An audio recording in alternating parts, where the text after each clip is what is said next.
Divertissez vos émotions avec le Casino 2000 de Mondorf-les-Bains.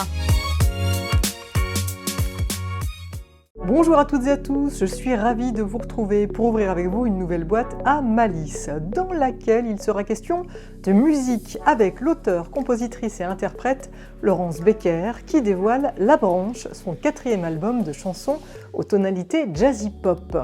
En parlant de jazz, bonne nouvelle, puisque le Jazzpot Festival a un successeur, le Thionville Jazz Festival, qui aura lieu cet été. Thierry Thiel, son président, nous en dira plus. Vous découvrirez également une toute nouvelle marque, Cœur d'Or Messin, qui rend hommage à la ville de Metz et qui plus est au musée de la Cour d'Or. Tout cela sans oublier quelques bonnes idées de sortie.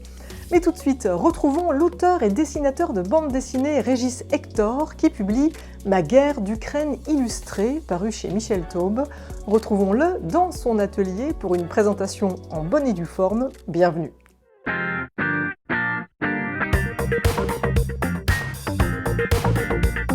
What is a bus? What is a Guatemala?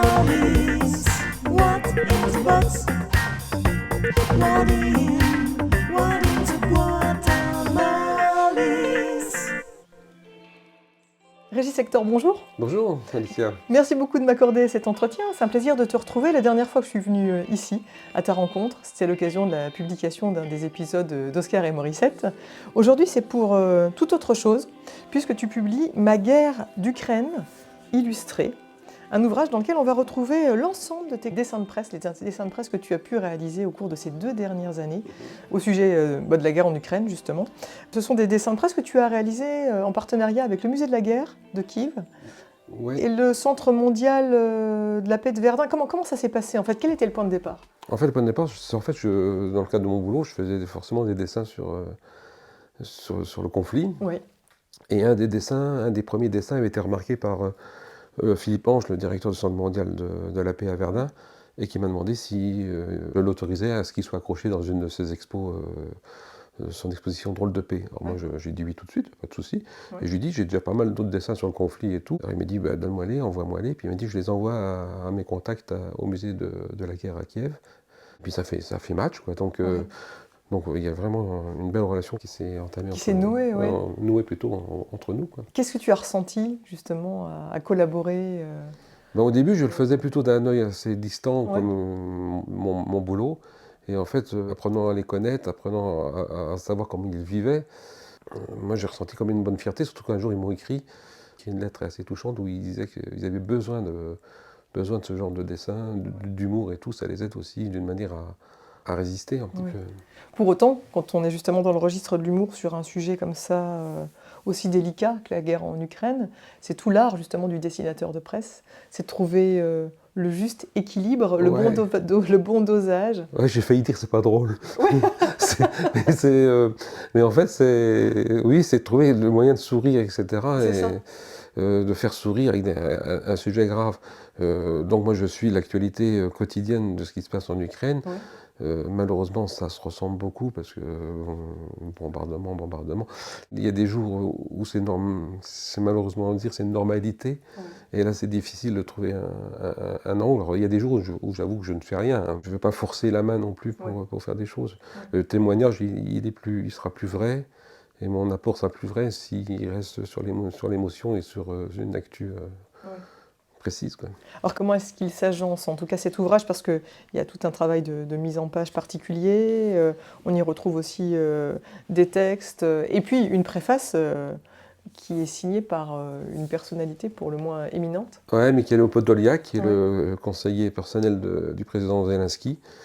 Mikhail m'a envoyé un super texte qu'on a volontairement gardé en ukrainien dans le bouquin, qu'on a traduit aussi, parce que le bouquin est franco-anglais. Ouais.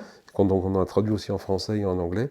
Lire son texte, il est assez touchant, quoi. Je veux dire, Il y a un moment une grosse partie politique engagée, bien sûr, mais il est touchant pour pas mal de choses, c'est pas mal. Il y a forcément une forme d'engagement quand on écrit, quand on fait du dessin comme tu le fais, il y a ton cœur qui parle aussi. L'amitié est née entre eux et moi, donc je peux plus être... c'est sûr que maintenant, on va me dire que je suis pro-ukrainien, je dis oui, je suis pro-ukrainien, quoi. Et c'est l'histoire qui a fait que je le sois comme ça. C'est eux qui ont été les agressés, c'est pas l'inverse, quoi. Et je disais donc, finalement, on va retrouver tout l'historique de cette guerre, finalement, sur ces 2 dernières années à travers tes dessins. Ça commence quand les Américains, les Français, enfin l'OTAN trouvaient que les Russes bougeaient un petit peu auprès des frontières. Et tout est chronologique. Et on les a quand même, ils sont tous bien légendés pour que datés et légendés. Oui, c'est ça, pour qu'on comprenne bien effectivement ouais. les différents enjeux.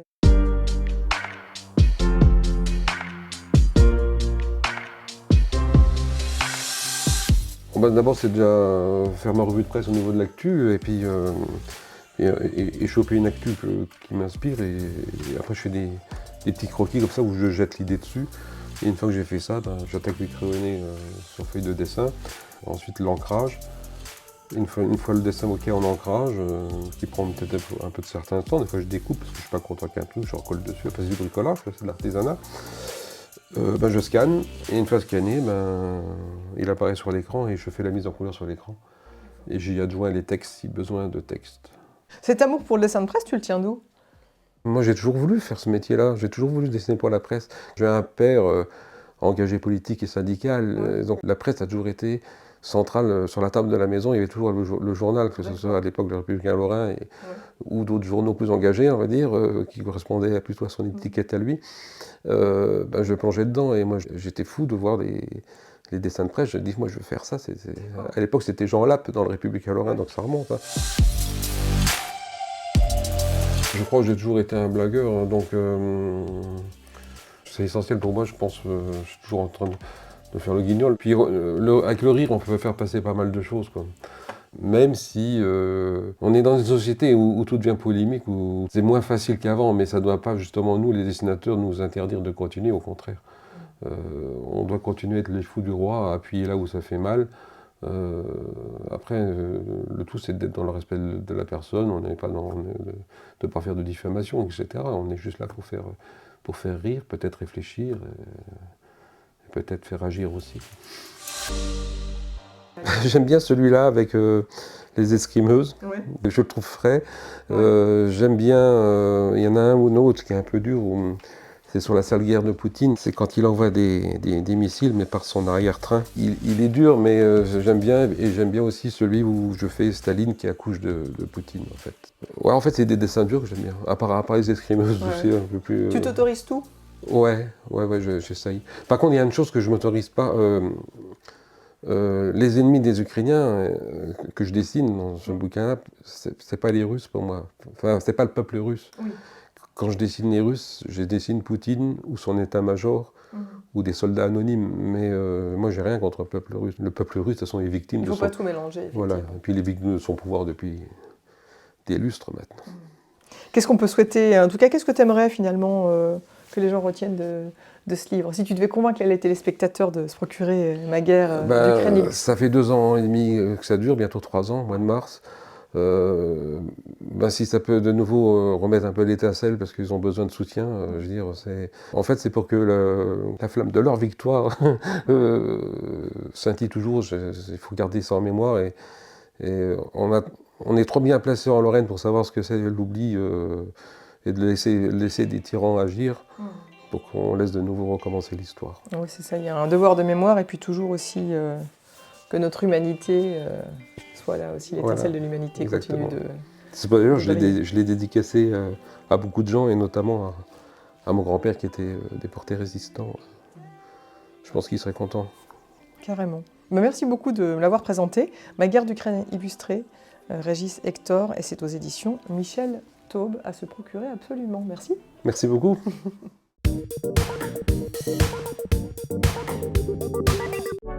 Dans notre boîte à idées, cette semaine, on retrouve une invitation à vous rendre au carreau de Forbach pour y découvrir Silent Legacy, une création de Maud Le Pladec qui a la particularité de réunir la danseuse de Crump, Adeline Kerry-Cruz, originaire de Montréal et âgée de 10 ans seulement, et Audrey Merellus, danseuse contemporaine confirmée.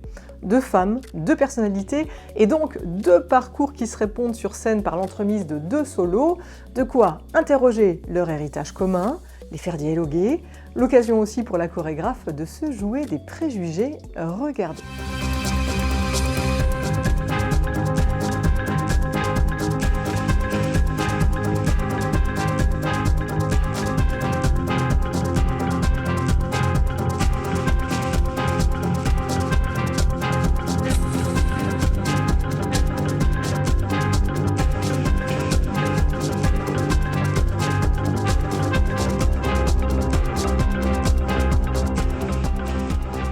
Et la musique électro-minimaliste est signée ici Chloé Thévenin. Courez voir Silent Legacy, vendredi 2 février à 20h au carreau de Forbach. Vous ne serez pas déçus. Et dans notre boîte à idées, on retrouve également une invitation à faire un peu de shopping au musée de la Cour d'Or de Metz, car vous y découvrirez une toute nouvelle marque Cœur d'Or Messin. Une marque fruit de la collaboration entre Personal Flocker et Virgile Bordin du studio VB, qui ont planché sur la création de sweats, mugs et plus encore pour la boutique du musée. Une conception-réalisation 100% Made in Metz, rencontre.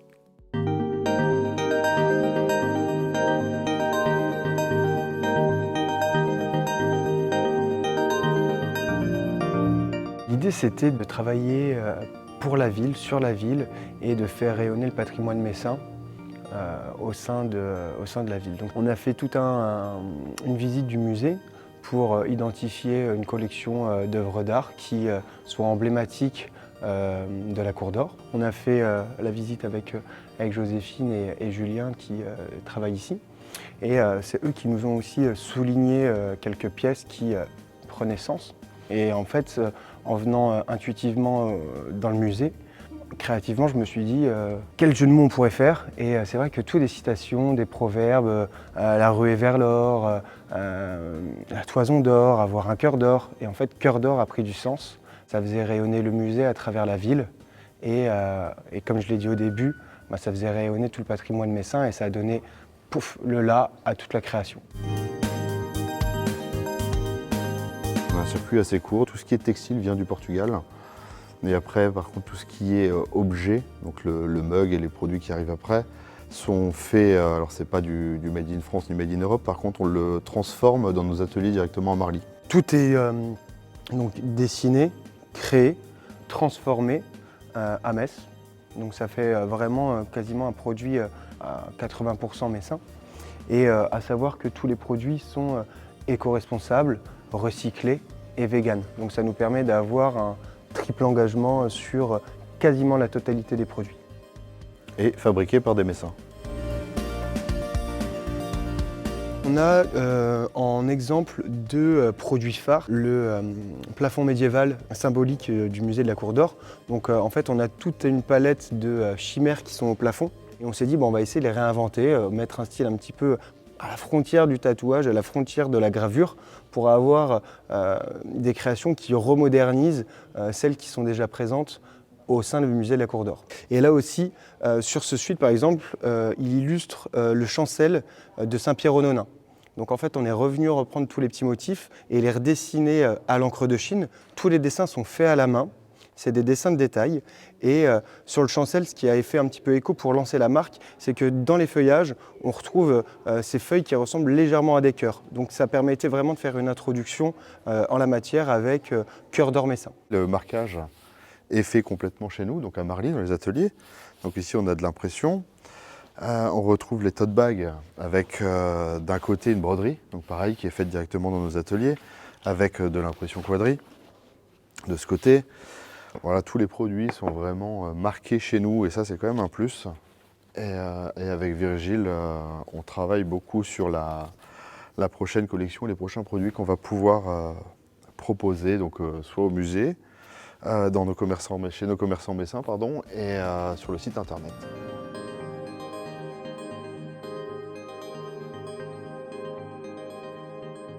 Courez au musée de la Cour d'Or de l'Eurométropole de Metz pour faire quelques emplettes ou rendez-vous sur le site internet apparu à l'écran. Et notez par ailleurs que le musée de la Cour d'Or vous ouvre ses portes gratuitement tout au long de l'année et propose également de nombreux ateliers, de nombreuses visites guidées et plus encore à retrouver sur leur site.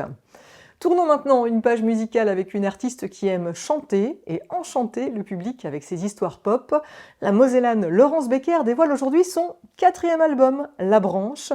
Aussi, je lui ai rendu visite, histoire d'en savoir plus et de l'écouter en live acoustique. À l'époque, quand j'avais 6 ans, j'avais décidé, quelque part dans ma tête, je savais que je serais chanteuse. Et j'ai dit, un jour, je serai une grande chanteuse. Donc je suis devenue grande, parce que je mesure 1m77. Voilà. Chanteuse aussi, parce que j'arrive à réaliser mon rêve, et ça, c'est plutôt chouette. L'escalier en bois craquait sous nos pieds. Ça sentait le café, le pain grillé. Dans la cour en gravier, un arbre patientait. L'horloge tournait. Et à l'image de cette horloge qui tourne à l'infini, Laurence Becker ne cesse de chanter. Chanter les souvenirs, ce qui fait notre quotidien. Pour cela, l'auteur-compositrice-interprète laisse parler sa plume, guidée par ses mélodies, participe à des ateliers d'écriture avec le grand parolier Claude Lemel, atelier d'où s'échappent des mots, des phrases, des histoires, qu'elle consigne ensuite dans une multitude de cahiers avec ou sans spirale. Le plus dur pour moi, mais en général, je crois, c'est de démarrer une chanson. Trouver un angle. Et après, il faut façonner. Et tout ça, là-dedans, il y a plein de façonnages. Le gris qui s'installe dans ce monde bancal. Des hommes qui se battent, des guerres qui éclatent. Et là, je vais pouvoir mettre... C'était parfait. Voilà, je viens de trouver. J'aime beaucoup raconter tout. Des choses, parfois des choses de la vie. Et parfois, on va dire, on a tous une tendance ou des choses qui reviennent. C'est quand je parle de vieilles choses ou de vieux gens ou de vieilles personnes. J'adore les gens qu'on s'entend. Je trouve ça, ils ont tellement de trucs à raconter que je trouve ça fabuleux, quoi. Autant d'histoires et de bouffées d'air que l'on peut retrouver dans ses 3 premiers albums. Aujourd'hui, son 4e opus, La Branche, s'inscrit quant à lui dans un nouveau souffle, avec des textes et compositions confiés cette fois à son ami de toujours, Régis Cunin. Ça fera 30 ans, en 2024, que l'on chante ensemble, en duo. Et donc, ça faisait un moment que je le houspillais pour qu'il m'écrive des textes, parce qu'il a une plume magnifique. Et puis, il avait commencé, et puis là, du coup, ça s'est fait. Donc, il a écrit cet album. Les sujets, ça part un peu sur tout. Il y a pas mal de chansons qui parlent d'amour, mais il y a une chanson qui parle du dimanche, par exemple. Il y a une chanson qui parle d'une dame âgée qui est à toutes les manifestations. Sur les 11 chansons de l'album, on notera également la présence de Frédéric Bobin et Samuel Leroy pour 3 compositions. Les arrangements ont été quant à eux confiés au saxophoniste et multi-instrumentiste mosellan Pierre Cockaman, qui a su offrir une tonalité jazzy à cet opus. Dans un espace aseptisé, une Parisienne dépareillée, l'air dégoûté goûte un café qu'elle préfère décaféiné. Et son œil insensibilisé vise un écran désincarné qui sert à comptabiliser des amis déshumanisés. Tranche de vide. Les gens qui traversent le temps m'épatent, les choses qui traversent le temps m'épatent, parce que je me dis, ils ont plein de choses à raconter. Et ils racontent jamais tout. J'ai toujours envie de savoir ce qu'ils ont à raconter. Ces clichés remontent dans ma mémoire, comme si je voulais revivre l'histoire. Mon âme se promène en campagne lorraine, quand l'horloge tournait. Le plus beau compliment qu'on puisse me faire, c'est quand les choses me ressemblent. C'est qu'on me retrouve moi, et que je suis toujours la même personne où que je sois. Que je sois derrière une guitare, sur mon canapé, dans un bar, en train de discuter avec des gens. Je crois que je n'ai pas... On porte plusieurs casquettes dans la vie parce qu'on fait plein de choses, mais qu'au fond, et dans la caboche, d'être la même personne. À partir du moment où ça me ressemble et que c'est en cohérence avec moi-même, c'est là je suis heureuse. Tranche de vide. Tranche de vide.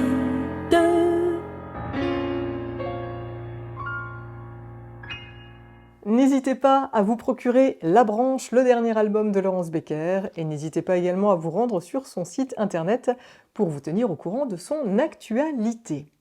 Et puisque nous parlons musique, eh bien notez cette bonne nouvelle, à savoir que le Jazz Pot Festival a trouvé un successeur.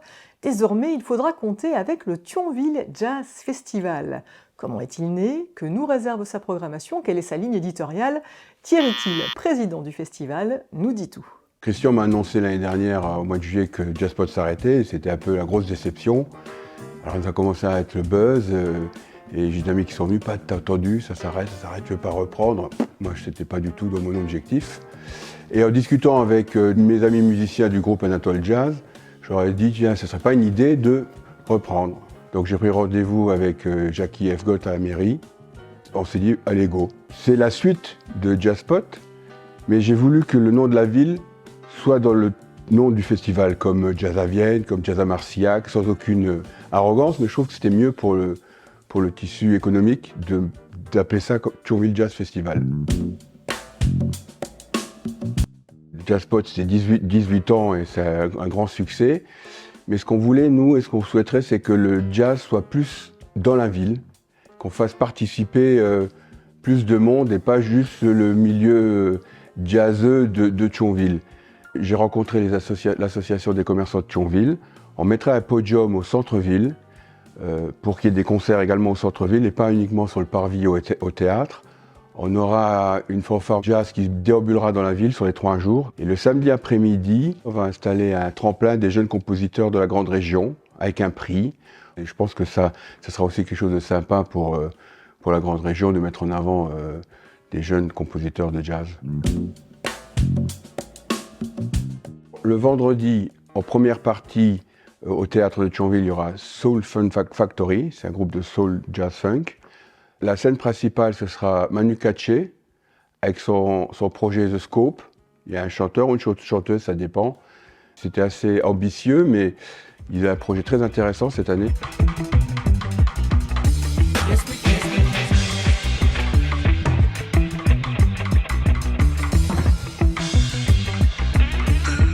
Il y a bien évidemment devant le parvis, à 18h, des concerts gratuits, avec, comme l'année dernière, comme tous les ans, des collations, de quoi boire un coup, ça va être sympa.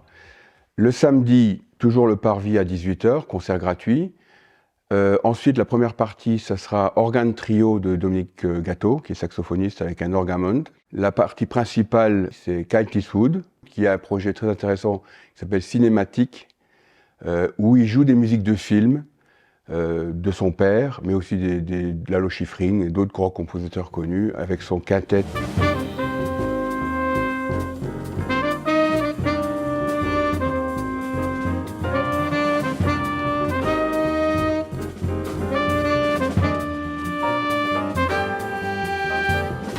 Alors le dimanche matin, on aura le big band du conservatoire, quelques scènes amateurs, et on terminera le festival sur cette scène au centre-ville avec un groupe de musique gnawa, donc c'est de la musique marocaine, et on voudrait faire une fusion entre le rythme de la musique gnawa et le jazz. Donc ça sera un peu une fusion de musique différente et complémentaire. Le jazz c'est très rythmique, ça vient de l'Afrique, et donc on fera une fusion comme ça parce que dans les années suivantes, on voudrait donner une couleur au festival. Alors ça peut être le Brésil, ça peut être l'Afrique, ça peut être la musique scandinave. On voudrait essayer de donner une couleur. On voulait déjà le faire cette année, mais c'est trop court.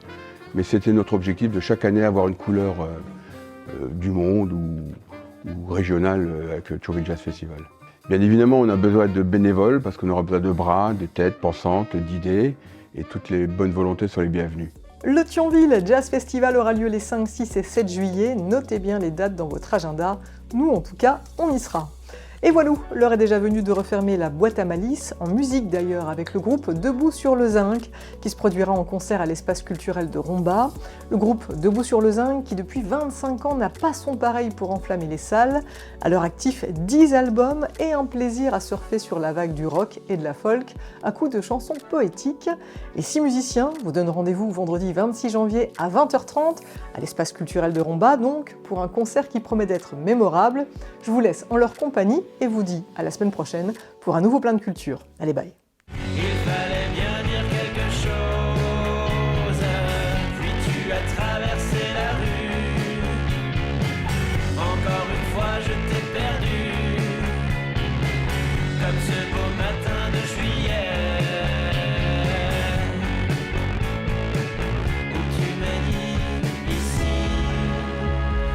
sens à l'étroit. J'ai besoin d'aller voir là-bas. Si c'est aussi beau qu'on le dit, si c'est aussi grand qu'au cinéma, je me sens à l'étroit. J'ai besoin d'aller voir là-bas. Si c'est aussi beau qu'on le dit, si c'est aussi beau que je le crois.